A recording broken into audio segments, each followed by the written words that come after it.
Can we, as a community, stop using the word meta within the Division 2?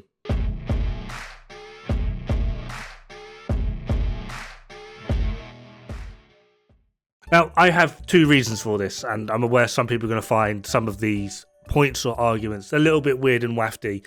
And my first point, quite simply, is basically every YouTube video has the word meta slapped somewhere across it.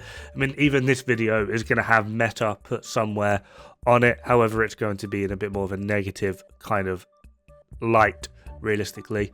And the second one being that in modern gaming, for like the modern gamer, and I don't mean that in the, modern audiences way, because that's like barely 1% of the actual gaming populace. Meta really actually just comes down to like one or two builds. I mean, if we think about other RPGs, ARPGs, etc., MMOs even, when we talk about meta, there's realistically only like one or two builds.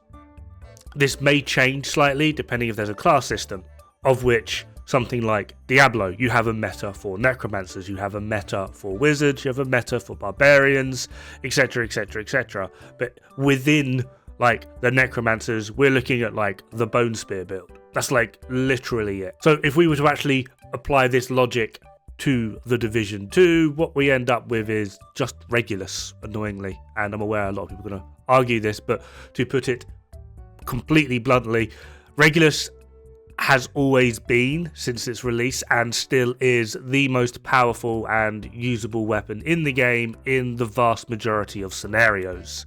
There are other scenarios where something could be equal or perhaps slightly better, but generally speaking, Regulus will basically get you out of whatever it is you're trying to do. And obviously, if we're talking meta, we're not just talking about Regulus. So what terms should we be using? Well, the answer is actually quite simple: best in slot.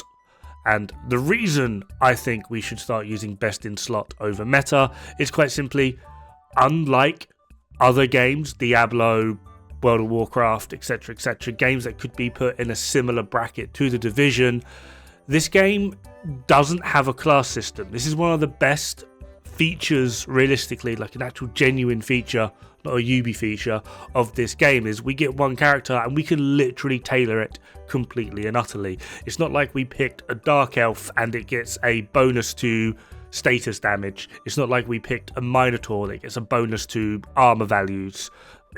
We have one character, and regardless of what we put on that gear, regardless of what we put on that character, like the values will intrinsically work the same as if it was on a separate character entirely, because it doesn't matter. Like how your character is, looks and performs is basically immaterial. It's literally all about the gear and how that gear works together, which is a very, very good thing. It's a very, very diverse and versatile thing within a game of this type. You're not locked into druids make really good healers but not so good at making good tanks. You can be whatever you want in this game. So why use the term best in slot is what I'm going for over something like meta. And the simple reason is because a variety of different things perform differently, as well as better or worse, depending on the scenario you're in. We don't really have like a one build fits all kind of thing. Just to show this, although realistically, like if we were to define a meta, it would probably be a Regulus headshot build, whether that be Headhunter's Fury or the high-end variant. I'll leave up to you. They both perform very similarly. However, one is more beneficial in close range, one is better up to XYZ ranges. The reason I would say best in slot is a more useful term is simply because in the raids, we don't really use the headshot Regulus builds or Headhunter's Fury, but in something like Legendary DUA, the best builds to use here are going to be something along the lines of a Regulus headshot build. But then if we then took in Manning National Zoo, we end up going to Strikers, and in certain scenarios as well, with a variety of different missions, we could use Negotiators. And then if we're going to go into team compositions, things like a CC build or a status build are very, very prominent as well as powerful. So depending on where we are, we get a variety of ridiculously different scenarios with a variety of ridiculously different builds. To show this, I have two builds, standardized strikers, 4-piece strikers, coyotes, Cheska chest. We're using the F2000. This is a pretty normalized build and what a lot of people would probably consider to be the best in slot strikers build for just generalized use. But when we talk about generalized use, this one actually does better. The gift, sacrifice, 4-piece strikers, and then the F2000. And the reason for this is, one, we're not relying on coyotes. Two, we're able to hit that 60% crit chance. And then there's the damage. See, for generalized use, running around in missions or open world, outside of utilizing legendary, for example, it's very rare that we're actually able to get up to 100 stacks unless you start wanting to adding blue cores in. But this is the stats for both of these builds, F2000 with coyotes, and then same again with it a half, and then F2000 with 2-piece providence, same again with it a half. Now you should notice at the top end when they're both full, unless we're looking at specifically headshots, the one with 2-piece providence isn't too far behind in terms of total damage, but it's a clear 5% ahead throughout the entire stacking procedure. Again though, this is assuming that we have both Vigilance and Obliterate basically at max the whole way throughout, but even if we don't, there's not really going to be the largest difference between them. But the end result quite simply is that through shorter missions where you are struggling to get as well as maintain maximum stacks, or in open world events such as territory controls, convoys, etc, the one with 2-piece providence is by far the stronger, realistically. And if you're not comfortable utilizing something like Perfect Last Cannon, you can go for Cheska Grupo with Vigilance and Obliterate, although this is going to be a serious decrease and is going to be very, very reliant on your uptime with Vigilance, but still, this is something you can opt into, and even so, at max, you do drop a fair bit more. You've dropped about another 3%, but it is still ahead of the Cheska Coyotes setup during the stacking process. Again though, it is dependent on Vigilance.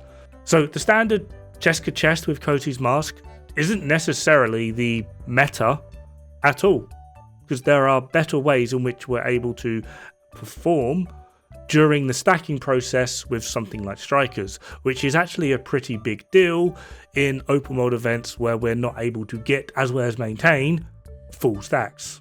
Now obviously this will change parameters completely the moment you go into 2-player or 3-player or even 4-player, and as well as, obviously, I don't suggest running the 2-piece providence during a legendary mission simply because you will very easily get and as well as be able to maintain maximum stacks. Although it's not going to be the worst thing, you're missing like 0.4% top end damage, but that 0.4% could be of use, as well as where we're going to be able to get as well as maintain maximum stacks. We might also want to opt into something like the Striker's Chest.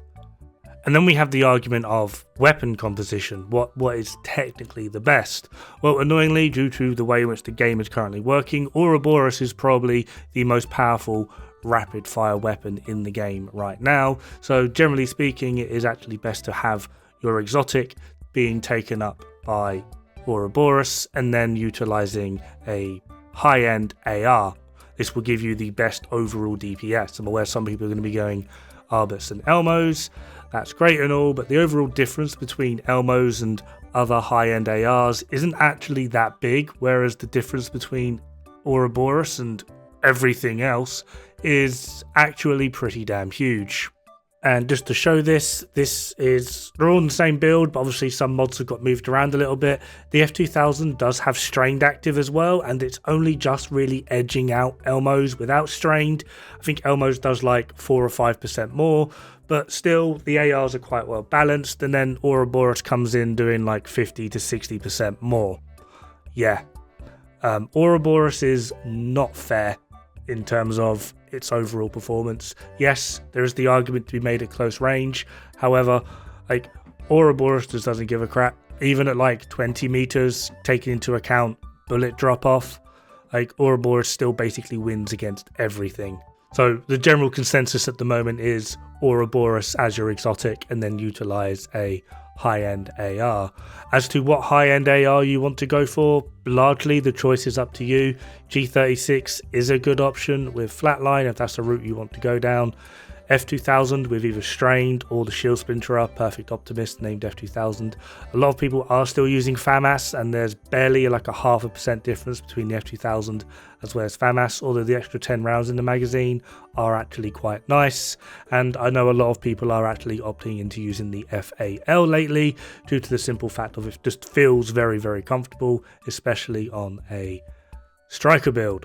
So yeah, that is my case as to why meta, or at least the term meta, means very little in this game, and we should really try to use the terminology of best in slot. And the main reason realistically being is because if we say meta, it's a generalized term for a lot of areas, whereas best in slot provokes the next question, which is, well, where is it best in slot? Which I feel is a lot better way to go, considering there is a very, very diverse build selection within this game, and depending on where you are, it can very much call for very different builds. Sure, you can just put on your Cheska chest with Cody's mask and get through the majority of the game, but there are a variety of different things that you can do to help bolster your overall performance depending on where you are. Anyway, that is just about going to do it for this video. Have fun, good luck, don't die. It's bad for the health.